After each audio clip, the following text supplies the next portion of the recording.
Bharat Pakistan war પર પાકિસ્તાનીની વાત સાંભળી લો. ફક્ત 2 મિનિટ ફાળવીને જરૂર સાંભળો. बाद उन्होंने ब्राह्मोस यूज़ किए जो रशियन और इंडियन ताउन से इश्तराक से बने हैं, और उन्होंने जहाँ जहाँ वो मारना चाहते थे खासा प्रिसाइजली उन्होंने हिट किया है. और पाकिस्तान ने किसी किस्म के सैटेलाइट इमेजेस नहीं दिखाए, जबकि हिंदुस्तान की आर्मी एयरफोर्स वाला ने अपनी ब्रीफिंग्स में वो सैटेलाइट इमेजेस दिखाए हैं. बहरहाल New York times did not rely upon दो सैटेलाइट इमेजेस. उन्होंने अपने सैटेलाइट इमेजेस लेके अपनी स्टोरी में दिखाए हैं, और वो मैंने देखे हैं बहुत गौर से. और सैटेलाइट इमेज दिखाते हैं कि बुल्हारी जो है, जहाँ F-16 होते हैं, जो कराची से कहते हैं कि 100 किलोमीटर 100 मील दूर है, वहाँ पर उन्होंने जिस हैंगर को निशाना बनाया, उन्होंने पहले का इमेज दिखाया है, हमले से पहले का और हमले के बाद का, और वो हैंगर का एक हिस्सा जो है बिल्कुल तबाह हो गया है. इसी तरह से उन्होंने नूर खान एयरबेस के ऊपर जो हमले हुए हैं वहाँ पे भी दिखाया है उन्होंने कि बिल्डिंग कैसे डैमेज हुई है. फिर उन्होंने जो रहीम यार खान में हमला है वो भी दिखाया. तो जहाँ जहाँ उन्होंने 3 या 4 इमेजेस उन्होंने दिखाए हैं जहाँ रनवेज जो हैं वो इंटरप्ट हो गई हैं, जबकि पाकिस्तान साइड से ना तो कोई दिखाए गए हैं सैटेलाइट इमेजेस. और फिर उन्होंने उधमपुर के एयरपोर्ट पर जहाँ पाकिस्तान ने कहा कि हमने सब कुछ डिस्ट्रॉय कर दिया है, सारे नाकारा बना दिए हैं, ये हमारी स्टेटमेंट थी, मैं भी दोहराता रहा हूँ पाकिस्तान के पीछे पीछे, वो उन्होंने दिखाया कि उधम एयरपोर्ट के पहले के इमेज और बाद के इमेज हैं 12-13 मई के, और उधम एयरपोर्ट को किसी किस्म का कोई नुकसान उसके रनवे को नहीं पहुंचा. अब इसका क्या मतलब है?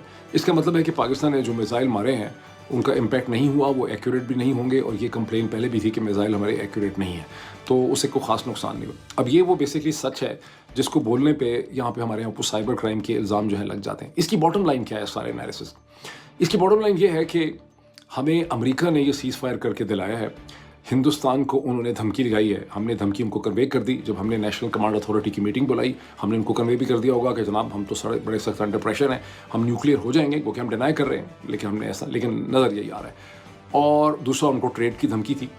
और यही वजह है कि हिंदुस्तान के अंदर बहुत ज़्यादा तन बदन में गुस्सा पाया जाता है. उनको लगता ये है, और वो नरेंद्र मोदी पे गुस्सा निकल रहा है, और ट्रंप के खिलाफ भी बहुत ज़्यादा गुस्सा निकल रहा है. ट्रंप की बड़ी गाली गलौज हो रही है हिंदुस्तान, बिकॉज उनको लगता ये है कि अगर हमें ना रोका जाता, 2 दिन 3 दिन हम और इसी किस्म की स्ट्राइक्स जारी रखते, तो हम पाकिस्तान का दिमाग जो है सीधा करते थे पाकिस्तान की मिलिट्री का. दिस इज़ व्हाट, अगर आप पढ़ें हिंदुस्तान के अखबार, आई डोंट नो पाकिस्तान के अंदर हिंदुस्तान के अखबार पढ़ने मुमकिन है, उनके ट्वीट तो आप देख सकते होंगे, तो आपको उनके ठीक ठाक आइडिया जो है उनका मिलता है. फॉर से ब्रह्मा चलानी उनके एक स्ट्रेटिजिक एनालिस्ट हैं, एक थिंक टैंकर है, जिनका आइडिया ये है कि या तो नरेंद्र मोदी को ये जंग नहीं करनी चाहिए थी और चीज़ों से डील करना चाहिए था, और अगर जंग की थी तो फिर इसको अपनी लॉजिक पे, अपनी टाइमिंग पे इसको ख़त्म करना चाहिए था.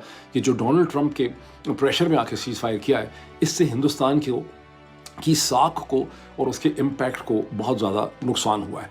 और अगर ये 48 घंटे में खुद भी इसको मैं देख रहा हूँ कि अगर ये जिस किस्म की एक्यूरेट स्ट्राइक्स उन्होंने की हैं हमारे एयर स्ट्रिप्स पे, अगर 48 घंटे तक और वो ये स्ट्राइक्स हर 6-6, 8-8 घंटे के बाद करते रहते, तो बहुत कम हमारे पास ऐसे रनवेज रह जाते. और फिर ठीक है कि रनवेज को आप जल्दी रिपेयर भी कर लेते हैं, लेकिन हमारे लिए ठीक ठाक क्राइसिस खड़ा हो जाना था. और फिर हमने देखा कि हम प्रैक्टिस कर रहे थे कि हम मोटरवे से भी इस्लामाबाद लाहौर के दरमियान उड़ा सकते हैं, शायद पेशावर इस्लामाबाद को भी इस्तेमाल कर सकते होते, लेकिन तो क्या इंडिया के ब्राह्मोस मिसाइल्स जो हैं वो हमारी मोटरवेज पे भी जगह जगह शगाफ नहीं डाल सकते थे. तो I think it was a huge crisis for Pakistan, जिसमें अमेरिका ने और डोनाल्ड ट्रंप ने पाकिस्तान को इसमें से बेल आउट किया है.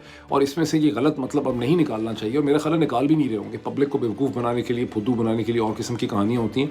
अंदर आपको हकीकत पता होती है कि आप बार बार अमेरिका को भी यूज़ नहीं कर सकेंगे, और ना ही आप बार बार न्यूक्लियर कार्ड जो है वो प्ले कर सकेंगे. इसका मतलब ये है, कि बहुत देर तक हिंदुस्तान के अंदर कोई हमारे रिलेटेड जो है गंद नहीं होगा, कोई बड़ी चीज़ नहीं होगी. हाँ, अब वो खुद पैदा कर लें, अगर वो खुद को ही कल कोई चीज़ पैदा कर लें हमें ठोकने के लिए या सजा सुनाने के लिए, वो एक अलग चीज़ है. लेकिन मुझे लग रहा है कि हमारी साइड को अच्छी तरह से समझ आ गई है, वो कहानी और सुनाई जा रही है, असल हकीकत जो है वो और है. आई एम सॉरी टू से अगर आपके जज्बात को बहुत ठेस पहुंच रही है, लेकिन हकीकत को समझना जो है ना, यही साइबर क्राइम है. और हकीकत को समझना जो है वो बहुत ज़रूरी. हकीकतों को समझ के ज़िंदा रहें, इसी में आप सबका फ़ायदा है. अच्छा जी, आगे चलते हैं. ये भी माइंड में रख लें कि 1971 તો પણ પાકિસ્તાન શું જોઈને પોતાની જનતાને બેવકૂફ બનાવે છે?